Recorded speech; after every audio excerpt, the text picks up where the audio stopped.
How is it going, everyone? It is Mark from Innovitly, and today in this video we'll be doing an astrological chart reading on Chad Kroger. Now, if you did not know who he is the lead vocals of the rock/alternative metal band Nickelback, as you can see here. And he was born on the 15th of November 1974 in Hannah, Canada. Unfortunately, we cannot get a time, as you can see here. So we're going to have to bear with what we've got. Sometimes it's a 50-50 thing whether a celebrity has their birth time out there or not, but if they don't, it's going to have to bear with what we've got. Now, I do want to say before we start is that we do apologise for being away for 6 whole months on this channel.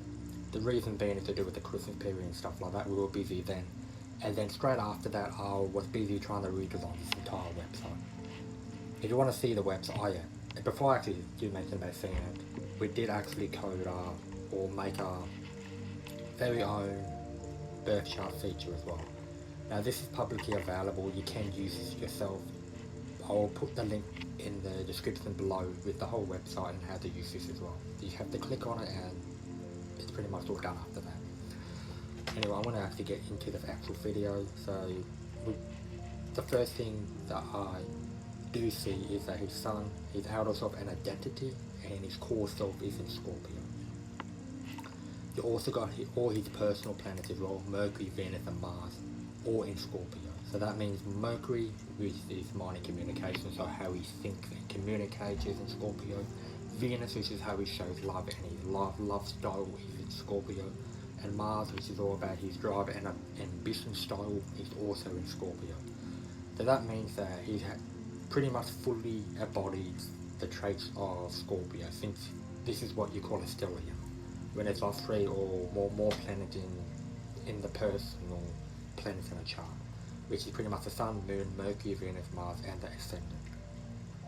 It could also be other planets as well, but they're the main planets that we're going to look at when it comes to personality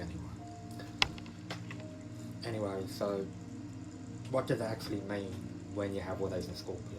Well, if you actually did listen to his music, you will see that the music themes or lyrical themes are emotionally driven, they're emotionally intense. And another thing they actually do see with him is that they do talk about sex a lot in their music. So when you go back and look at like all the Scorpio thing, Scorpio core traits is pretty much emotionally intense, and Scorpio also rules that taboo. So it's about actually uncovering that taboo and getting into that taboo. So that really does explain why their lyrical style is the way it is. Another thing I actually do see which has amplified these Scorpion traits is his moon, which is an inner self and emotional style, which is internal, is in Sagittarius. So Sagittarius is a very blunt sign, it's a very direct sign, and it's just no filter vibe, pretty much. So when you combine those no filter fiery, no filter traits with the Scorpion traits is going to have no nonsense and it's going to come out a lot more. Another thing I actually do see is that when you go to his North Node, which is the soul purpose and the destiny, so pretty much the traits that you are meant to be going towards, is also in Sagittarius. Then you got his South Node, which is the opposite of that. It's pretty much about your past life and traits that you're meant to get away from, which is in Gemini. But we're not going to talk too much about that, as I don't feel it's relevant to their music or pretty much not relevant to this video.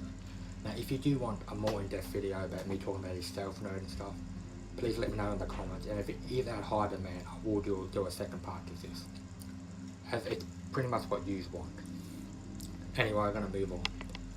So, pretty much when you have the moon, which is your emotions and yourself and inner self in Sagittarius, and then you've got the North Node, which is pretty much your soul purpose and the traits you meant to go with, which is pretty much those blunt Sagittarian traits.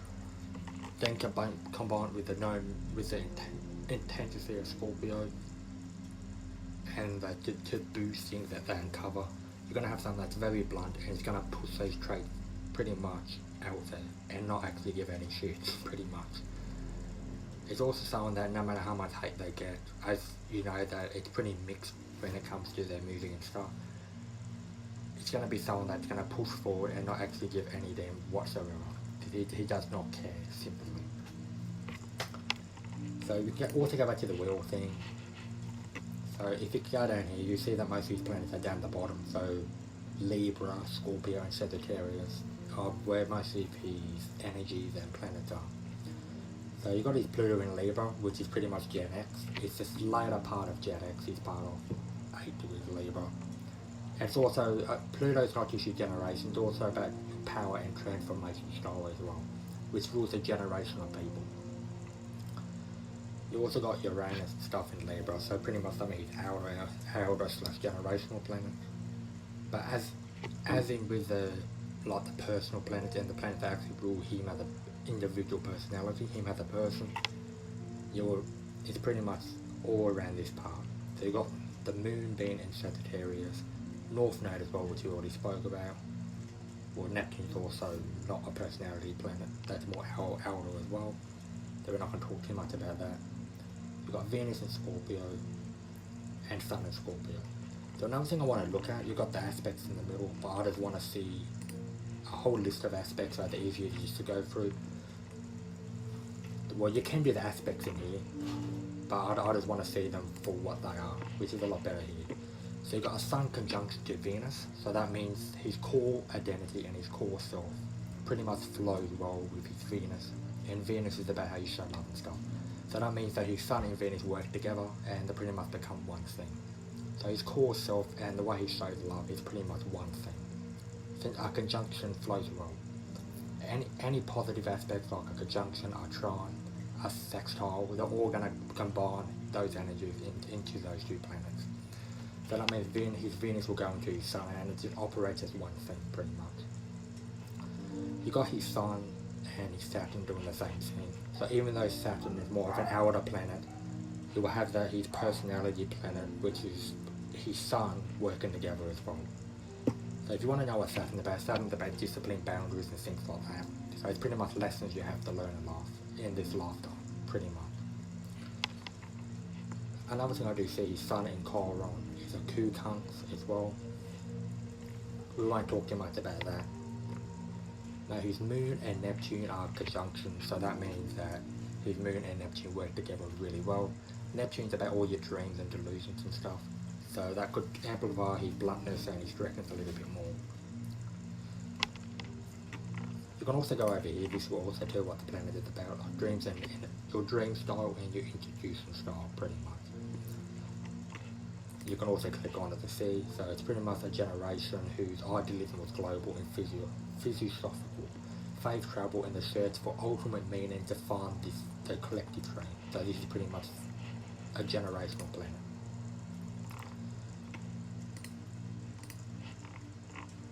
So yeah, that's pretty much it. I'm going to see if there's anything else that I can add to this video before I end it off.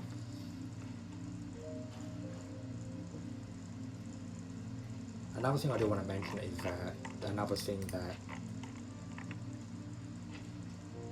so you got his vertex being in Leo with 25 degrees Leo, and you got his Chiron being at 20 degrees Aries. So that means those two do form. It forms a trine. So that means his Chiron, which is about your wounds and heals. That's pretty much how you heal in this lifetime, and pretty much what makes you whole. Pretty much that's what Chiron is. Then you got vertex, which is fated encounter, so things you may be fated to meet in this lifetime. So that means that his wounds and heal and things that may be fated in this lifetime work very well together. So anything that he may find, like, may uncover in this lifetime, or things that are fated, you could say, he'd be able to heal from and things like that. Since his wounds and heal pretty much match his fated encounters. So yeah, that's pretty much all I'm going to say in this video. To end it off, just to give it a bit of a reminder of what we spoke about. Him being a Scorpio stellium, which is his core self, outer self and identity, how he thinks and communicates, and love and booty being in the 10th sign of Scorpio. Also a sign that pretty much may go to the taboo, plus his moon being in Sagittarius, a very blunt sign. It's no wonder they do make the music they do. If you have ever listened to any of the music, you do know what I'm talking about. So yeah, that's all I'm going to say in this video. Hopefully this gave you some insight of what he's like as a person, and hopefully this astrological reading did make you understand him a little bit better. So yeah, we'll be back with another video as soon as I can, and thank you again.